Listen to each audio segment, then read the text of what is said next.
Good evening, it's 8 o'clock. The top headlines this Friday night. Inflation is at a 4-month low. It's below 7%. The inflation is down basically on lower oil prices, but it's still at a level above the RBI's comfort zone. But this is good news coming in today on inflation. Har party tiranga, flag politics peaks. In Uttarakhand, the state BJP chief says take pictures of homes with no flags, they can't be trusted. The opposition attacks forced nationalism. The Uttar Pradesh anti-terror squad says a terrorist planned to kill Nupur Sharma. They arrest a man in Saharanpur. They say it's on the Jaish-e-Mohammed and had a plan to kill her. Climate emergency. Now there's drought in parts of London and drought across Europe for the first time in 500 years. Ex-President Trump versus the FBI, an unprecedented standoff over a search of his Florida resort, which Trump says is politically motivated. The FBI goes to court to release the reasons for the warrant, the search warrant for his Mar-a-Lago resort. Smashing PV Sindhu speaks to NDTV. Her gold medal at the Commonwealth, she says, has made her forget all the pain going into it.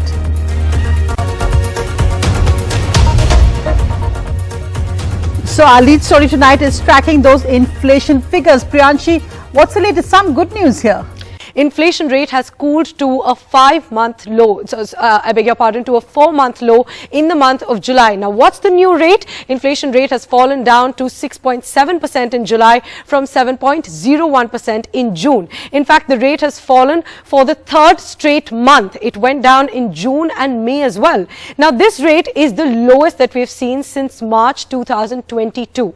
But there are serious concerns still. Inflation still remains above RBI's 6% threshold for the 7th straight month. Secondly, inflation has been above 6% this year, primarily because of global supply disruptions due to the war.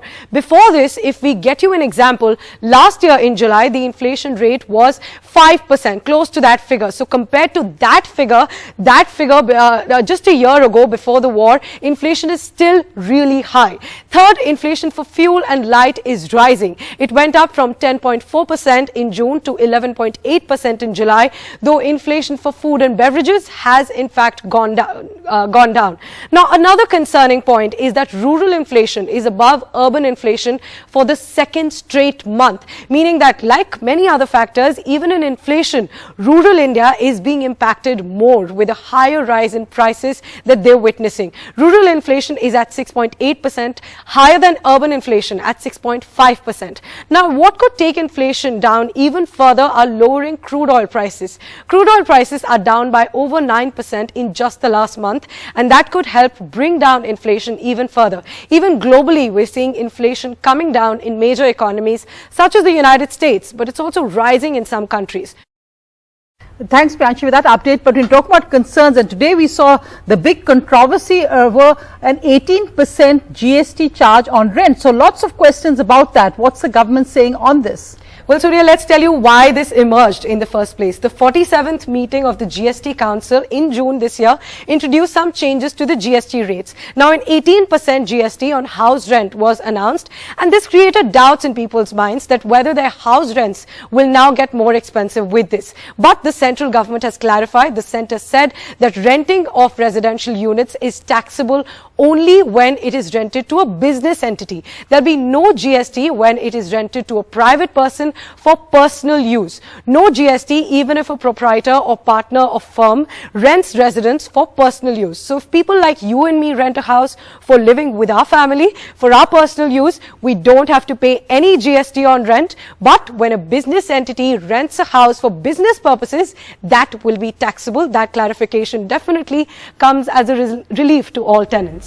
Thanks so much, Priyanshi. That makes it very clear there. But let's just go across to what's making headlines also. And today, of course, as really the countdown begins to independence, we're celebrating the 75th year of our independence. Across New Delhi, India's capital, we are seeing there the iconic India Gate, Rashtrapati Bhavan, North Block, South Block, all illuminated in the tricolour. That's really the whole focus on the tiranga, India's national flag, ahead of Independence Day.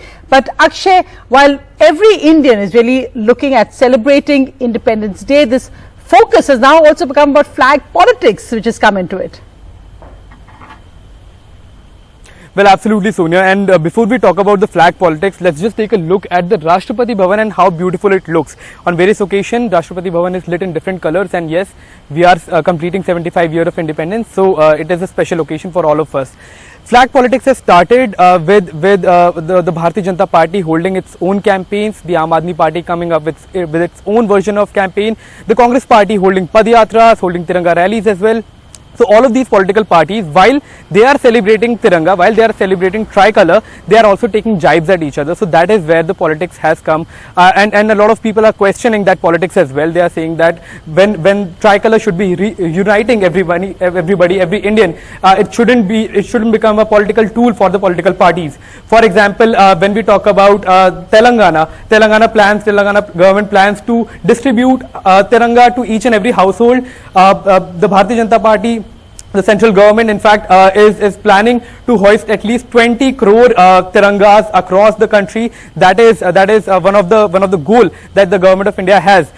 When we talk about Aam Aadmi Party, there are about 500 gigantic flags that have been installed in the national capital. Congress is holding its own Padyatras, its own rallies. There are different ministries holding different events. India Post is delivering tiranga for free. Monuments, heritage monuments, there if you go till 15th of August, there is no charge at all, no fees at all for entry. So these are certain good things happening, but then there is some politics happening as well, where the political parties, for example, Bharatiya Janata Party has taken jibe at the Congress is taking jibe at the BJP, terming the RSS and questioning that why the RSS top leaders haven't changed their display picture as asked by the Prime Minister Mahendra Modi. So this kind of politics is happening, which is to least unfortunate as far as the 75 year of Indian independence are concerned. But it is happening nonetheless, and people are really hoping that the political parties should avoid that.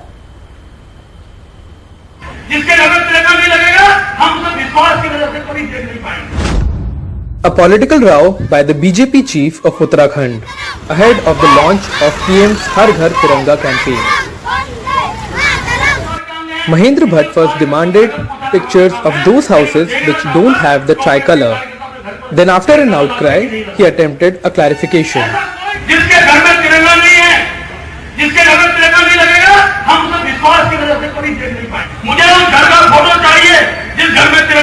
मैंने कहा जिस घर में तिरंगा नहीं होगा उस पर देश विश्वास नहीं कर सकता है. The opposition has attacked BJP for double speak, pointing out how the RSS, its ideological parent group, did not hoist the tricolour for decades, and its social media posts still don't have it, unlike BJP leaders. I may not like to remind that this is the same party which its parent organization RSS is still not displayed Tiranga in their profile picture. They have been told many a times. Maybe after a few years, but 52 better years. late than never. It has been done now. Like every Independence Day, many people are getting the tricolour for their homes, offices, vehicles and so on. However, this year, there appears to be a competitive political campaign by various ruling and opposition parties. BJP is gearing up for its Har Ghar Tiranga campaign, aiming to hoist at least 20 crore flags in houses across the country from August 13 to August 15 to celebrate India's 75th Independence Day. In Delhi, the AAP government has installed 500 gigantic tricolours across the city to mark the 75th year of independence. And the Chief Minister has asked people from across the country to sing the national anthem, holding flags on Sunday evening. Telangana's TRS government has a fortnight of activities from 9th to 22nd August, including a door-to-door distribution of the flag, aiming to cover most of the 1.2 crore households. And in Karnataka, the opposition Congress is holding a freedom march on 15th August to pay tribute to our freedom fighters. Meanwhile, for the common citizens, any politics over the tricolour is avoidable. hoisting the tricolour is a matter of pride for all of us, and yes, there are a lot of different parties who are doing campaign around it, but I feel that the flag shouldn't be dragged into politics. We are celebrating the 75th Independence Day and by hosting the national flag, and it is a matter of our pride. Any politics should be avoided. For decades, on Independence Day, Indians have put a tricolour in their homes, offices, vehicles and so on without much political interference. And that is likely to continue on the 75th anniversary as well, regardless of the competitive tiranga politics being seen in the run-up to this momentous event. Bureau Report, NDTV. We're going across to a developing story coming in from Uttar Pradesh, where Saurabh Shukla joins us. Saurabh, reports that Jaish-e-Mohammed alleged terrorist has been arrested for a plot to kill ex-BJP spokesperson Nupur Sharma, who made controversial comments against the Prophet. What details do you have? Absolutely, Sonia. UP ATS today arrested a terrorist. His name is Nadeem from Gango area of Saharanpur in West UP. And according to ATS, he was planning to kill Nupur Sharma, and he has got instructions from Pakistan. He was linked to two terrorist outfits in Pakistan. One is Jaish-e-Mohammed and other organization is TTP. And he was in direct contact with them. He was in contact with them through dark web. In fact, when ATS is now, as of now when we are talking, ATS is questioning him, but according to the officials in initial probe, they have found that he had the whole material, whole module to build an IED. So he had that whole module and he was going through it. In fact, he was about to go to Pakistan also what is through the link Nepal. That they found? What is the link that they found with this whole plot to kill Nupur Sharma, the UP ATS is saying? There's voice notes. There are voice notes, Sonia. They have found from his phone, and the voice notes from Jaish-e-Mohammed terrorists who are there and who are handling Nadeem, saying you should do a proper planning to kill Nupur Sharma, try and find out her location, where she is. And in fact, they have discovered that he was tracking the parents of Nupur Sharma as well. So this is the initial information we have got from ATS.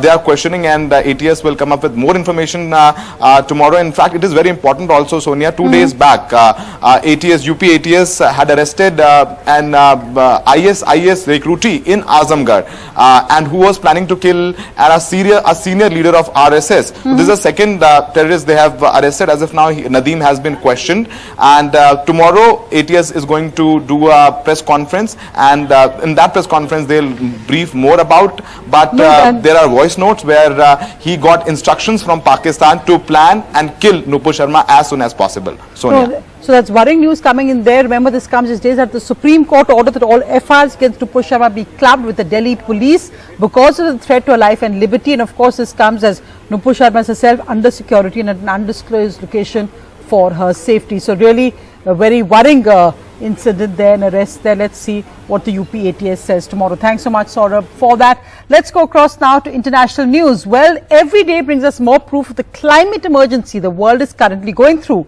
The latest is drought in parts of London in the United Kingdom and drought across parts of Europe for the first time in 500 years.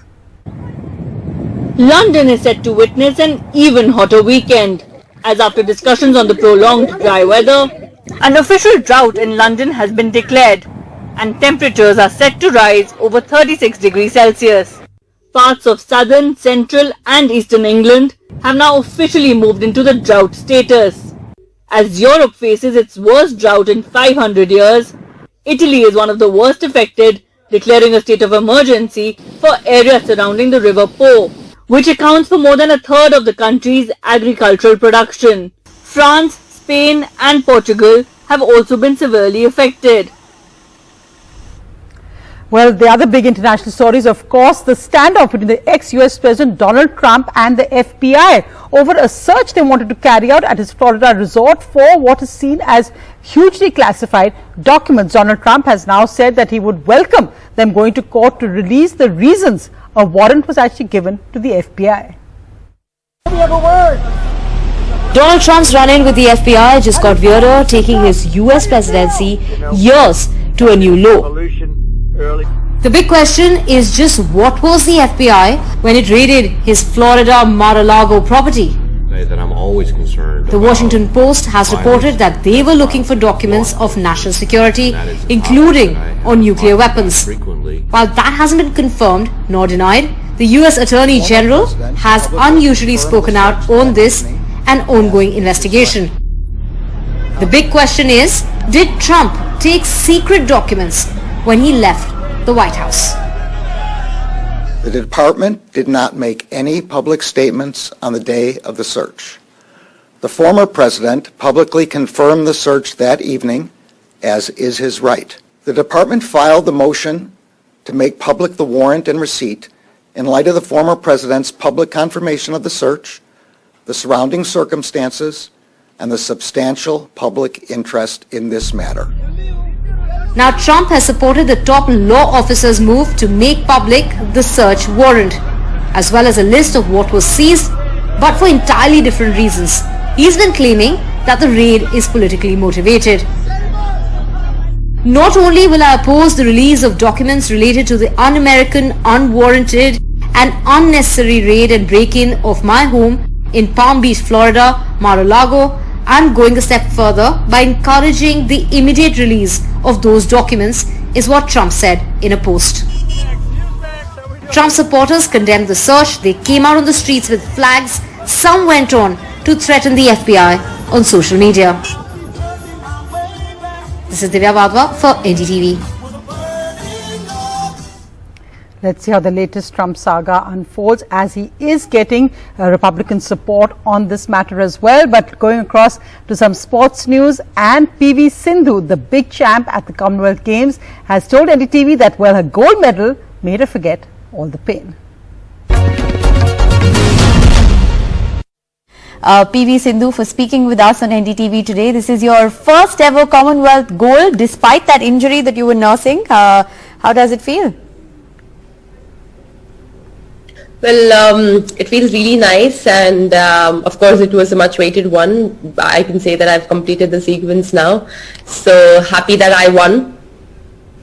And you know, like I said, despite that injury, you made it all look so easy. But tell us about your hardest moments in this game. Were there moments of despair for you? How did it go? Yeah, I think each and every match was important for me, especially calling from the quarterfinals, I would say. And yeah, there was pain on my foot, but I think I kept the pain beside, and you know, I made sure that, you know, I just gave my best and played, because it was a much weighted win for me, and I really wanted this. And of course, it was hard, but I think I made sure that, you know, I need to give my best no matter what, and I played for the country.